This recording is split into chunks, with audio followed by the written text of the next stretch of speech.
kembali bersama kami di Forum Christian. Kami masih membahas mengenai Formula E yang sudah usai, siapa yang menuai. Tadi Mas Wibi, Mbak Fani kan tanya soal, bilang bahwa seharusnya kita melihat dari kacamata yang lebih besar mengenai target untuk ada kampanye mengenai green energy, kemudian zero carbon gitu ya. Mbak Fani punya apa namanya tolak ukur untuk melihat itu sampai nggak ke publik? Mbak Fani punya datanya. Ini kan lebih tadi kita berbicara mengenai media itu adalah strategi ya. Strategi bagaimana sebuah narasi itu sampai ke media dan itu juga dibahas oleh akar rumput. Termasuk campaign ya? Termasuk campaign. Jadi apakah yang dibicarakan oleh media ini itu juga diamplifikasi di masyarakat gitu. Nah, kita melihat dari seluruh pemberitaan. Jadi dari 29.000 pemberitaan di media online mengenai Formula E dan 370.000 percakapan di media sosial, sayangnya kecil mengenai green economy atau green energy dan zero carbon. Jadi di media online kita hanya temukan 3%. Dan di media sosial lebih kecil lagi 0,6%. Jadi publik di akar rumput itu sebenarnya tidak terinformasi bahwa ada event ini tuh berkaitan dengan konsep-konsep green energy, tetapi lebih dialihkan perhatiannya mengenai isu-isu yang politis gitu.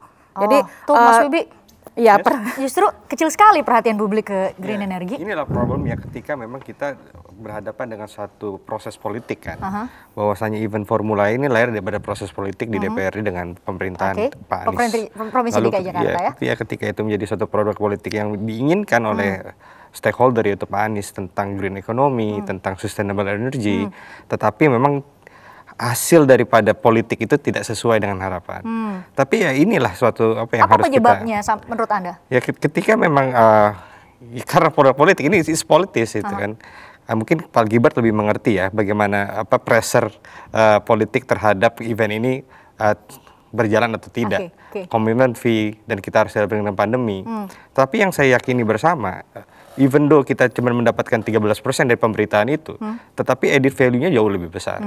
Bahwa hari ini mata dunia terhadap, kita harus sadari bahwasanya global yang memerhatikan kita. Bahwasanya hari ini dengan event ini, kita membuka satu kesadaran bahwa Indonesia siap ke dalam investment green economy. Koma di situ. Kita juga punya data, Mbak Fani. Saya minta Anda menuju ke pemberitaan media internasional karena Anda bisa menjelaskan kepada saya juga dan pemirsa bahwa kenapa untuk melihat persepsi dunia terhadap Jakarta dan Indonesia tadi seperti yang Mas Wibi katakan, maka tolak ukurnya adalah pemberitaan media asing.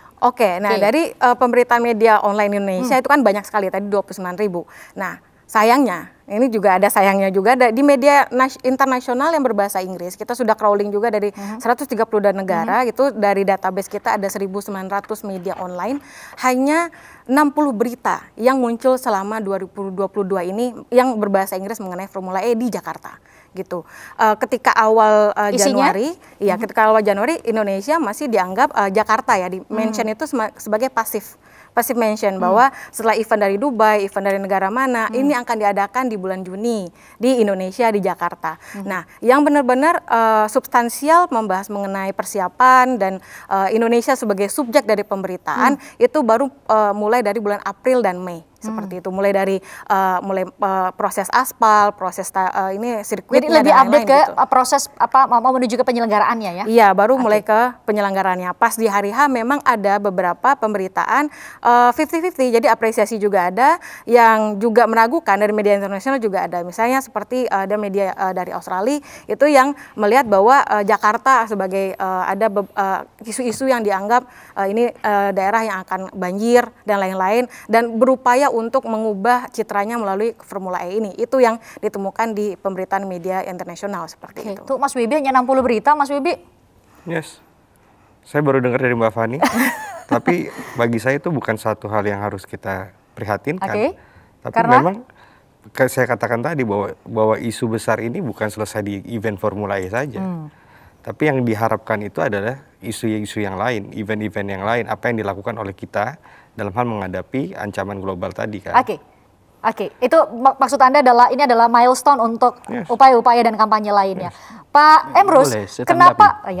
Saya baru mau nanya itu Pak Emrus. Kenapa kemudian publik? Tadi saya mau balik lagi ke data awal. Kenapa kemudian publik alih-alih lihat atau sadar terhadap kampanye green energy, kemudian zero carbon, lebih melihat atau lebih menangkap sisi politiknya ketimbang isu utama? Baik, bisa kita lihat dari soal bagaimana proses pemberitaan di dalam suatu media. Nah, biasanya media ini itu bukan salah media lagi kan? Betul. Oh, jadi salah artinya media itu akan meng-capture atau memberitakan sesuatu yang clickable, yang pembacanya banyak. Jadi oleh karena itu lebih cenderung mereka akan membahas soal kesuksesan atau boleh jadi ada kekurangan daripada soal green energy ini. Kalau di media sosial? Ya, artinya bahwa media sosial juga demikian. Media sosial kecenderung sesuatu mewacanakan yang tanda kutip ya, yang seksi diperbincangkan. Menurut Anda politik seksi dibanding dengan kesadaran tentang idealisme, tentang green energy dan lain-lain sebagainya itu masih rendah kita di Indonesia. Jadi saya bisa memahami makna tersebut. Baru kemudian kita melihat juga bahwa media yang diteliti tadi atau katakanlah di monitoring tadi maupun media luar negeri, dia punya agenda juga, dia punya framing juga. Jadi mereka punya, karena dari segi teori komunikasi, pesan komunikasi termasuk berita tidak ada di ruang hampa. Semua terikat dengan nilai-nilai dan subjektivitas. Tapi mereka memonitoring apa adanya yang ada di sana. Saya kira bagus sekali. Tetapi kita tidak boleh terbius daripada katakanlah jumlah media memuat seperti ini, jumlah media terlalu kecil ini, tidak boleh kita terbius karena memang politik media ada juga bermain di sana. Demikian. Itu dari perspektif Anda, Pak Gilbert? Saya harus melihat secara objektif. Tentu berita di media itu dibaca oleh orang karena menarik buat dirinya. Sedangkan media membawakan berita ini dibandingkan 750 miliar untuk membangun balapan yang milik orang asing, dibandingkan dengan banjir yang tidak mendapat perhatian, sehingga tentu mereka tidak melihat ini menjadi konsep green. Lalu sebelumnya ada Monas yang dibabat, yang efeknya bertahun-tahun, dengan balapan yang hanya 45 menit, tentu buat orang awam di alam bawah sadarnya, mereka tidak melihat ini sebagai sebuah konsep green. Yang ada adalah sebuah pemborosan. Itu yang ada di konsep orang awam, sehingga mereka tidak melihat ini sebagai kampanye green. Sebenarnya ini sangat baik buat kampanye green seandainya ini tidak terjadi kemudian hal-hal seperti ini. Hal-hal seperti ini misalnya? Ya, Monas dikorbankan, APBD dikorbankan. Kalau ini tidak terjadi, tentu ini akan menjadi berita yang sangat baik. Tetapi menjadi isunya berubah.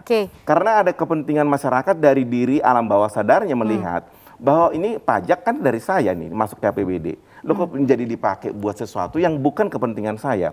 Sementara banjir tidak tertangani, dibikin kolam malah nggak berfungsi. Rumah DP 0% tidak ada. Kemudian macet. Ya mereka akan lebih melihat persoalan ini menjadi persoalan tanpa sadar adalah persoalan mana prioritas untuk anggaran yang dikeluarkan APBD. Bukan persoalan lagi masalah lingkungan jadinya. Mas Wibi, itu yang terjadi menurut Anda? Ya, saya kembali ya, Frins, waktu saya datang ke acara balapan kemarin ya. Ada hal yang menarik sih sebenarnya yang saya temui ketika saya keliling melihat ternyata masyarakat yang datang ke balapan itu, ketika itu relatif social behavior-nya berubah. Konkretnya? Mereka buang sampah pada tempatnya. Mereka merokok di spot yang memang agak curi-curi lah, musim ada yang merokok segala macam. Jadi memang tentang ada satu pola perubahan. Impact-nya kepada mereka setidaknya yang datang gitu. Padahal kalau bicara tentang Formula E, mungkin mereka nggak tahu siapa pembalapnya. Tidak sepopuler Formula 1 misalnya ya. Tapi ada perilaku yang berubah daripada masyarakat yang datang ke acara event yang berbicara tentang Aprix. Ini mungkin pertama kali dalam sejarah kita ya, kita ada film balapan listrik. Jadi saya sih balik lagi yang melihat ini nih, jangan kita satu linear terhadap satu event Formula E-nya saja gitu loh. Tetapi? Iya, ada satu yang ingin kita capai bersama di situ, dan Jakarta mau mulai itu gitu loh. Tuh Pak Gilbert sebenarnya tergambar kok di saat yang datang di Formula E perhelatan tanggal 4 Juni ya, Mas Wibi ya? Yes. Kita sangat setuju dengan apa yang dikatakan oleh Pak Wibi, sama sekali tidak menolak. Dan kita sangat setuju bahwa ini adalah racing masa depan. Hanya masalahnya, di tengah suasana kita kesulitan mencari PAD dan kebutuhan untuk program prioritas yang menjadi janji kampanye, banjir segala macam, itu tidak dikerjakan. Kenapa pada saat di Formula E jujur, semua menggebu-gebu? Kan nggak fair. Kenapa tidak menggebu-gebu untuk menutup sumur yang kemudian membuat orang macet di jalan, banyak yang terperosok? Kenapa bukan ke situ menggebu-gebu? Itu lebih menyentuh buat rakyat. Sehingga kalau ini dikatakan menjadi program green, semua setuju, tapi jangan pakai APBD. Yang kedua, prioritaskan dulu mana yang dibutuhkan rakyat. Itu sebabnya rakyat tidak melihat ini sebagai sesuatu isu lingkungan, tetapi lebih melihat isu politik seakan-akan loh ini anggaran dihambur-hamburkan. Ya karena itu sebenarnya apa ya, Fris ya, yang mempolitisir itu tadi adalah bahasa Pak Gilbert itu sendiri, yang membuat masyarakat jadinya terbenturkan antara satu campaign besar dengan hak-hak dasar. Jadi kita artinya kegaduhan politik justru menggeser. Kita berbicara, jadi gini, memang kadang-kadang kita sebagai satu yang ada pembuat kebijakan ini bersama-sama nih kadang-kadang nalarnya juga harus sober lah ya, atau sadar bahwasanya ini ada sesuatu diferensiasi daripada kegiatan. Satu kegiatan ini yang bernama Formula E campaign dibenturkan dengan banjir. Formula E dibenturkan dengan PAD, misalnya dengan kesejahteraan masyarakat segala macam. Apakah itu kan semua ada porsinya? Misalnya Pak Gibran ada di Komisi B. Ada bidangnya sendiri, ada di komisi A, semuanya punya kegiatan dan anggarannya masing-masing, dan itu berjalan. Jadi kalau dikatakan tidak sama sekali, yang dikatakan Pak Gilbert sudah melakukan pembohongan publik, tidak sama sekali loh bahasanya. Ada mungkin program-program yang belum selesai, yes, ada koreksi di situ, kita koreksi bersama, ada yang salah di situ, ada yang nggak jalan. Tapi kalau bilang tidak sama sekali, saya rasa naif sekali kita ngomong seperti itu. Boleh saya merespon dulu? Pak Gilbert mau dulu Pak Emrus dulu. Dalam penelitian saya, dalam doktor saya di DPR begitu ya, bahwa para politisi saya melihat dua-duanya nih, tesis dan antitesis, dua-duanya masuk akal gitu ya. Ketika mereka wakil rakyat, makanya kita hadirin. Ketika mereka tidak sependapat satu dengan lain akan bangun argumentasi yang berbeda. Tapi ketika tujuan mereka bersama, mereka akan saling mendukung. Itu udah pasti itu. Nah, itu yang terjadi sekarang, yang kita saksikan. Jadi harus kita cerahkan masyarakat. Misalnya kita bahas dari sudut katakanlah APBD. Kalau itu kita pakai misalnya seperti itu, ya silakan saja, asal jangan dikorupsi. Nah, kalau kita bicara dalam konteks nasional misalnya, kenapa IKN dibangun? Kan gitu ya. Kan masih butuh kita kesejahteraan rakyat. Nah, saya kira argumentasi yang semacam itu saya kira sangat perspektif gitu ya. Nah, kalau dikatakan APBD sementara banjir dan lain tidak teratasi. Kalau saya berpendapat apapun silahkan asal sesuai dengan peraturan dan tidak ada dikorupsi. Anggaran maksudnya anggaran buat Formula E nggak ada yang korupsi. Silakan saja kalau saya mengatakan dialokasikan ke sana. Tapi ada nggak korupsi Rp1? Kalau ada, gitu potong langsung. Siapapun itu. Jadi oleh karena itulah saya pikir kan pernah ada wacana dulu kemarin tentang dugaan-dugaan korupsi. Saya kira ini harus dibongkar oleh teman-teman DPRD di sana. Apa yang terjadi? Ada lagi itu ya? Ya, saya kira ada yang dipanggil sudah ke KPK kan sebagai saksi dari DPRD kan. Itu yang harus kita bongkar daripada memperdebatkan katakanlah ini APBD tidak untuk ini, tidak itu yang prioritas program misalnya. Iya betul. Nah, Pak Gilbert. Ya, mungkin saya kecepatan ngomong mengatakan tidak sama sekali. Maksud saya bukan di dalam konteks itu, tetapi seakan-akan terabaikan. Sebegitu menggebu-gebunya kita dengan Formula E ini, seakan-akan ini masalah banjir menjadi hilang. Kenapa menggebu-gebu? Siapa yang menggebu-gebu dan kenapa menggebu-gebu menurut Anda?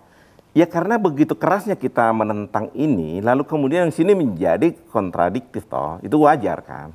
Tetapi bahwa kemudian kita seakan-akan membelokkan pemahaman, justru kita mencerahkan ini. Ya beda sudut pandang. Bahwa kemudian ini ada yang bela program ini ada yang menentang, sah-sah saja. Sah-sah saja, tetapi apa persepsi publik terhadap hal ini? Apakah publik kemudian mempersepsikan ini bahwa kita mencari-cari, bahwa kita kemudian membohongi mereka? Sama sekali tidak. Kita bisa melihat betapa banyaknya kemudian bunga yang datang waktu ada makan malam di rumah gubernur. Lalu kemudian muncul di bunga itu bukan teman makan malam. Lalu apa kemudian yang kita... Apa maknanya maksud Anda? Mereka tidak mendukung. Kenapa kemudian interpelasi itu harus diselesaikan dengan cara makan malam?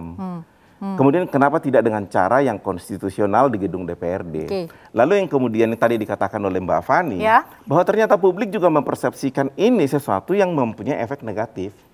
Jadi bukan kita mendidik masyarakat. Masyarakat tidak bodoh. Apapun yang kita lakukan mereka mempunyai nalar, sehingga kalau dikatakan kita membohongi, membodoh-bodohi, sama sekali masyarakat tidak bodoh. Mereka mengerti apa yang kita sampaikan dan dia tahu kita bohong apa tidak. Jadi apapun yang kita sampaikan, masyarakat mencerna dan mereka mempunyai opini. Silahkan mereka menentukan opininya, jangan kita kemudian menghakimi, mengatakan bahwa ini dipersepsikan, dibelokkan, tidak. Nah, kita lihat sendiri bahwa masyarakat terdidik dari hasil survei yang CSIS yang tadi pagi, mayoritas kan tidak puas dengan gubernur. Masyarakat dan waktu penjelasan peneliti Pak Nuri dari CSIS mengatakan, Kenapa kami pilih ahli? Karena mereka yang tahu betul apa yang menjadi persoalan di DKI. Oke. Mas Wibi, itu menurut Pak Gilbert juga bagian dari dinamika, itu juga ada merupakan bagian dari persepsi publik diperbincangkan di media sosial. Menurut Anda? Iya, Pak Gilbert itu kan dia kan lulusan S3 ya. Dia apa hubungannya dengan lulusan S3? Orang intelektual, harusnya ketika dia berbicara itu harus lebih relevan lah dengan keadaan. Ketika dia berbicara tentang membenturkan satu event tertentu dengan satu kondisi tertentu, saya rasa sih nggak fair ya Pak.